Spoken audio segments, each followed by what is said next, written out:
नमस्कार दोस्तों, स्वागत है आपका द ग्राउंड रिपोर्ट में। मैं हूं समीर आत्मनिर्भर। पूरे देश में इस समय युवाओं और छात्रों का गुस्सा सरकार के खिलाफ दिखाई पड़ रहा है। चाहे वो विश्वविद्यालयों के छात्र हों, प्रतियोगी छात्र हों, कॉलेजों के छात्र हों या यहाँ तक कि अब स्कूलों के छात्र, जिनको जेन अल्फा कहा जा रहा है, यानी एक और पीढ़ी और निचले स्तर वाले छात्र जो अभी स्कूलों में पढ़ रहे हैं, वो भी अब अपनी मांगों को लेकर सरकारी जो व्यवस्था है उसके खिलाफ सड़कों पर दिखाई पड़ रहे हैं।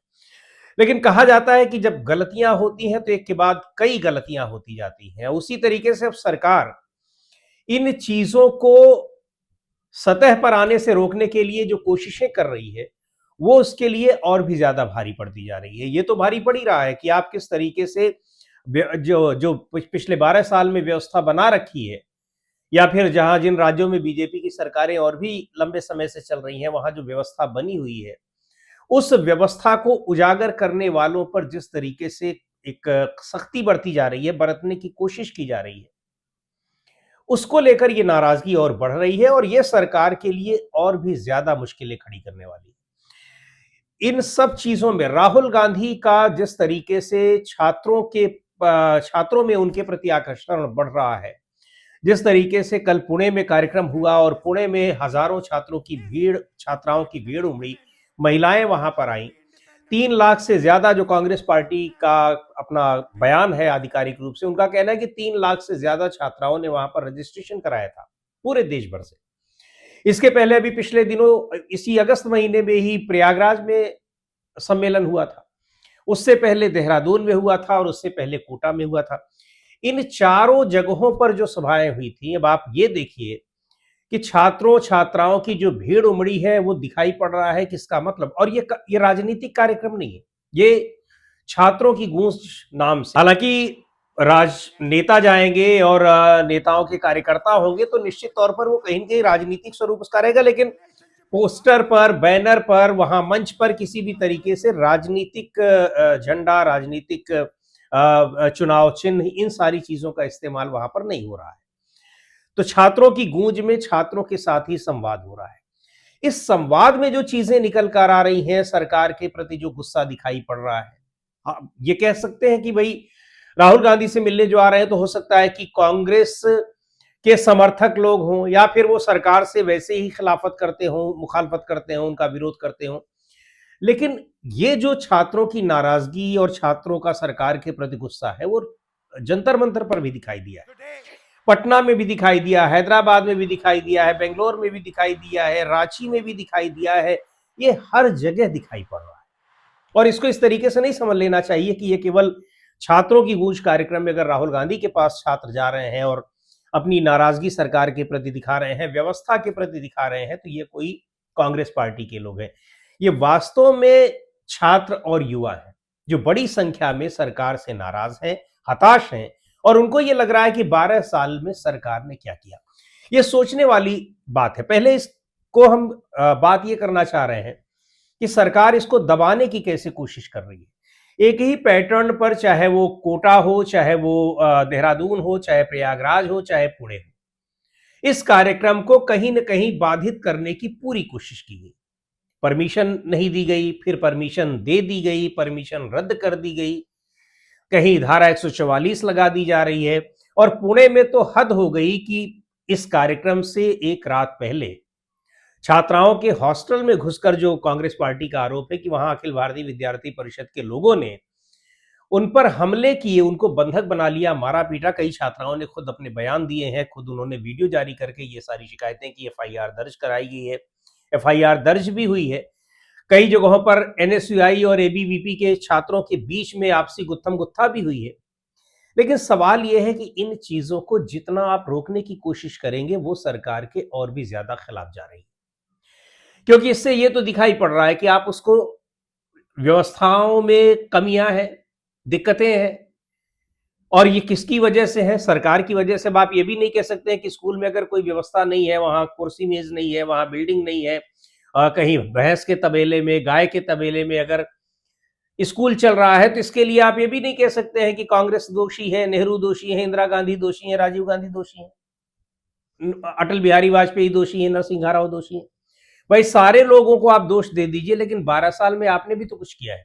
तो ये सीधा सवाल आपसे पूछा जा रहा है। आप उसका जवाब देने के बजाय आप बोलने वालों को उनकी बोलने की जो आजादी है आप उसी को छीनने की कोशिश कर रहे हैं। राजस्थान में तो फरमान ही जारी कर दिया गया कि आप कोई रिपोर्टिंग नहीं हो सकती स्कूलों के भीतर। यहां राहुल गांधी के कार्यक्रमों को रोका जा रहा है।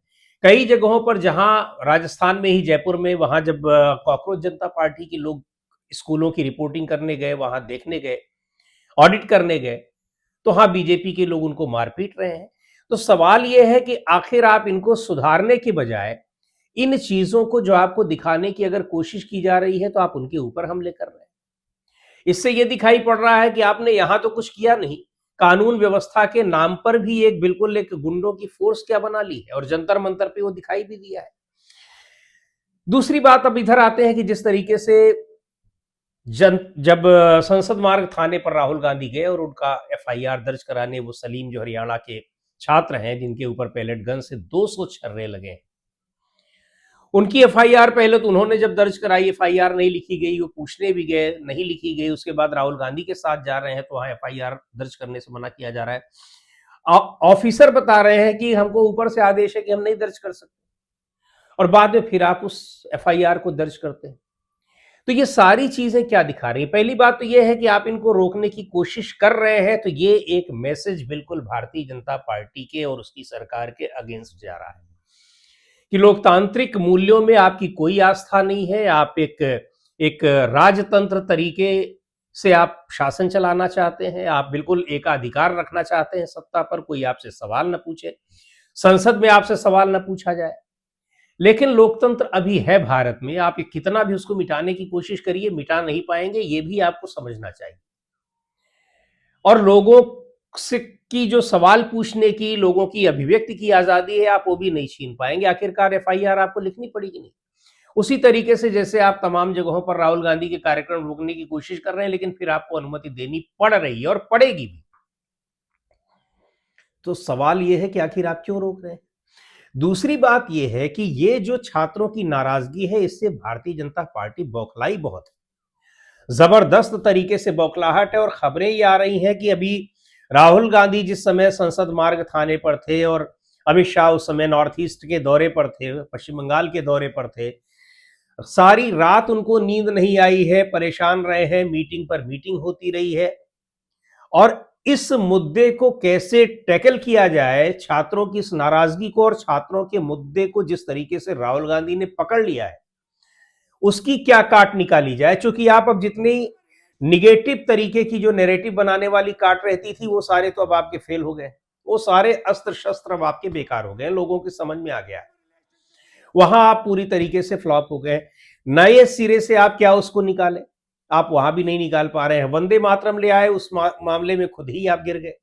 आपने अपने ही पूर्वजों की पोल उन जेन जी और जेन अल्फा के सामने भी खुलवा दी या खुलवा रहे हैं, जो शायद हो सकता है उनमें से बहुत से लोग ना जानते हो कि भारतीय जनता पार्टी और उसके पितृ संगठन आरएसएस के जो पूर्वज थे, जिन लोगों ने इस संगठन को बनाया है, उन लोगों ने देश की आजादी में क्या योगदान दिया है, ये अब उनके सामने भी आ रहा है। तो आप वंदे मातरम पर घेरने की कोशिश कांग्रेस को कर रहे थे, और आखिरकार आपने अपना जो दबी छिपी चीजें थी उसका भी पर्दाफाश करवा दिया है।